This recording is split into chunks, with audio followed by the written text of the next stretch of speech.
Moon Knight. Oh man, this is the freshest review you're gonna get. I literally just finished it. I just turned it off, so it's the freshest you're gonna get. It's gonna be all over the place, but Moon Knight, the finale, episode 6, Monsters and Gods, or Gods and Monsters, I think is the name of this one. Jeez, man. What a mind boggle. I'll let you know straight off the bat, this review does have spoilers in it because there's no way I'm going to review the last episode without speaking about the ups and downs and not have spoilers in, because you just won't get it at all. But you can always switch off now and come back once you've watched it. You already know the vibes on this channel, and I want to chop it with you guys in the comment section. So let's get straight into this. I don't need to explain the whole premise. It's gonna be all over the place. Just trust me on this one. So I think we finished the last episode 5, in the field of reeds, the reed field. You know the field. It looks like the ancestry plane. You know what I'm saying? I think Mark makes a decision in this to the hippo lady Tara, that he wants to go back and save Steve, and it feels like they belong together now, and it's a missing part of him, and he doesn't feel like he deserves to live in peace while Steven's the one who's frozen in sand. Tara pretty much explains to him that what he's experiencing in that place where he is his manifestation of what peace is. And obviously we know from Mark's character that he doesn't get any peace in life. He's been a mercenary and he's been fighting people and killing people and stuff. He doesn't have no peace, but this is what his brain is really manifesting. He decides to go back and save Steven. Khonshu is revived by Layla smashing the little statue thing up and then coming back, and they end up reconnecting with the bodies, and when they reconnect together, there is one now instead of being like separate as such. So they're gonna have to, work together. The whole premise of the episode was based around Harrow trying to revive Ammit, the crocodile lady. I'm saying, and bring it to life. And obviously all the episodes have been building up to this. So when I talk about negatives in this, I feel like the build up to what Ammit got when she was there, it was kind of like, meh. You know what I mean? It's a big alligator, and I feel like the CGI on certain things were a bit like, I don't know, I didn't like it too much, but I'm not complaining, I just wasn't a fan of it. But she pretty much there to take everyone's soul in Cairo, and that's what she was down to do. So then we had a fight between it. Layla took on the avatar of Tara, and she got herself a brand new suit. And it gave me like Wonder Woman 84 vibes, but without copying her. She had some badass wings. There was a few parts with it. Oh my god, she was dope. And from what I know from the comic, and I think I've read most of the Moon Knight comics now. There are probably some spin-off ones I haven't read, but I've read the original ones. There isn't no character that Layla turns into as a superhero. So I'm wondering if Marvel's actually here have put an original Marvel character in. Because there's a scene where it's a bit cheesy to be, but they always do this, man. There's a young Egyptian girl, and she goes, "Are you an Egyptian superhero?" And then Layla says yes, and then that's it. And then she just carries on, but she does join the fight against Harrow with Mr. Knight and Moon Knight fighting, and for me, it was the best thing of this episode. The fighting scene was so dope. Mr. Knight was coming with the moves, and because obviously they're one now, you'd see Mr. Moon fight, the camera would switch and it'd come back and it'd be Moon Knight fighting, and it just looked like anyone who plays arcade video games, fighting games, when you have like a double character, so it's like, and then you can switch between them like Tekken. Oh man, it gave me that vibe. I loved it. That for me was dope. It was seamless. Special moments in there. Layla fighting was dope as well. In the end, for them to try and defeat Ammit, Layla says that she knows a spell. Well, not a spell. She knows a prayer they can use to bind Ammit's body to Harrow instead of the other way around, instead of him just being an avatar. So bind it to Harrow, and then you kill Harrow and you get rid of both of them. And then Khonshu orders Mark to get rid of both of them. And he's just not doing it. Now, before that scene, like I said, it's all over the place. We just saw that Harrow was about to defeat Moon Knight. He was sucking the soul out of him. And then just as he watched Layla being attacked, he phased out. And then when it phased back in, he was holding Harrow in his arms. He was battered, he was bleeding. And then you got the scene where like they switch between Stephen and Mark again, and Mark was like, "That wasn't you, was it, Stephen?" Stephen was like, "It certainly wasn't me." And then I think everyone who was watching it, who's been paying attention, was like, "Okay, that's gotta be Jake Lockley now. It's gotta be, because you know what I'm saying." And then we get that. I didn't really like the fact that like all Mark had to do was kill him, and then Harrow and then Khonshu was trying to get him to kill him, and he was like, "Oh no, you do it yourself," and that. Because I feel like it's a cliche we get in all these programs now, and it's like, oh, the person who's been murdering everyone and has been a bit of a savage, all of a sudden now he's got a conscience in the end that doesn't want to kill the person who needs to be killed out of everyone. But that's what I thought until it got to the end. So taking on from there, we go back into the psychiatric hospital, which is obviously in the mind of Mark and Stephen. In the mind of Mark more than anyone.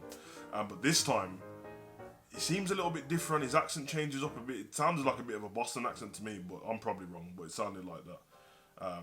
Or Chicago, like dark. I don't know. It sounded like that accent anyway. But he's kind of saying to Harrow in the hospital, like, do you believe in Ammit and Khonshu? And he was like, oh, the imagination's a powerful thing and stuff like that. And then it kind of switches to the fact that, yo, Harrow, you're in this psychiatric hospital yourself. Like, you're the one who hasn't figured out what's going on.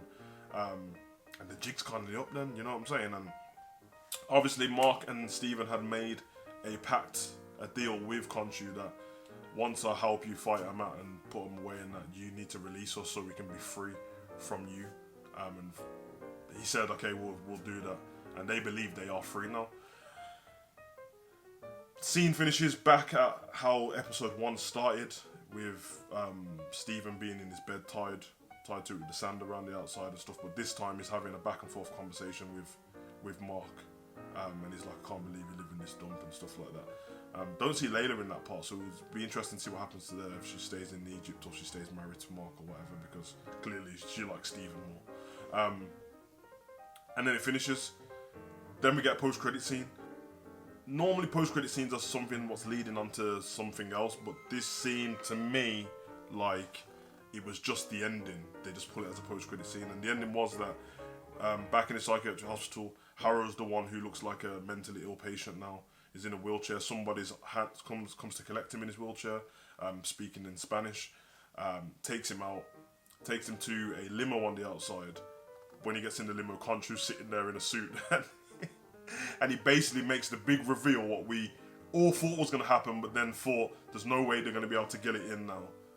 So it's not going to happen, but it's definitely happening, because they alluded to earlier that Mark really believes that I wanted his wife as an avatar. There's no way. He said this guy's more twisted in the head than he even knows. And I've got pretty much another avatar, which is from the personality of Mark. So instead of being 2 personalities, there's 3. It was Jake Lockley. Obviously in the comics, it's a cab driver. They made him a limo driver, and he winds down the little windscreen in the limo. Harrow looks a bit menaced, and then he pulls out a silencer and just finishes him off savage-like. And it begs the question now, which I think it almost is 100%, that all those savage moments that we thought Mark was doing, don't get me wrong, a lot of us alluded to the part, especially when he got to Cairo and he had beat up them kids, that it didn't seem like it was Mark or Stephen. But all those savage moments now were actually not Mark at all, and it was Jake Lockley.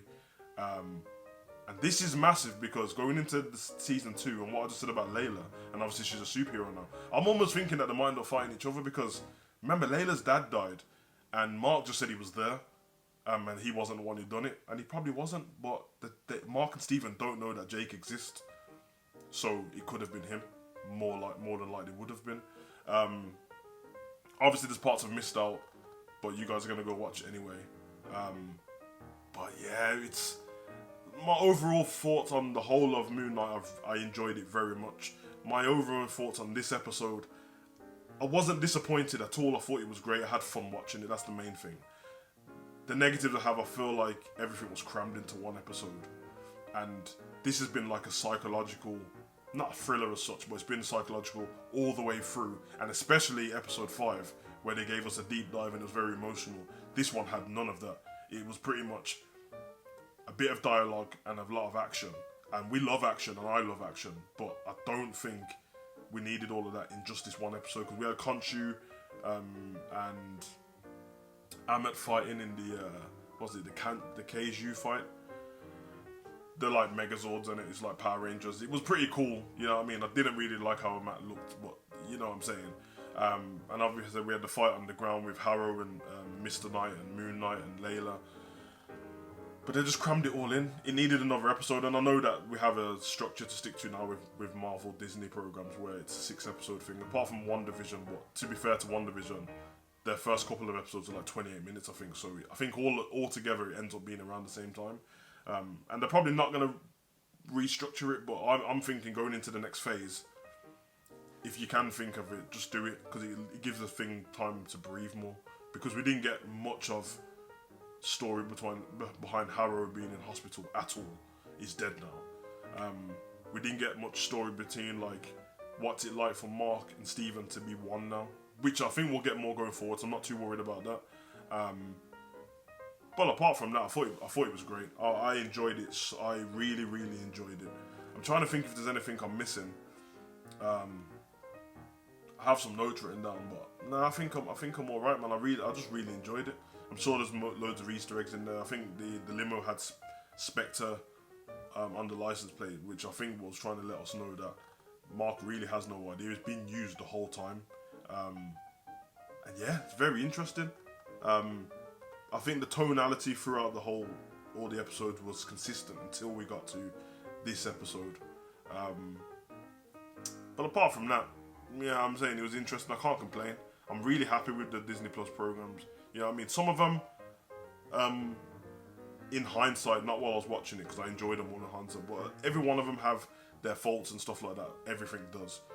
But on the whole, I really enjoy it. All I would say is I wish it could be a little bit more brutal. You know what I'm saying?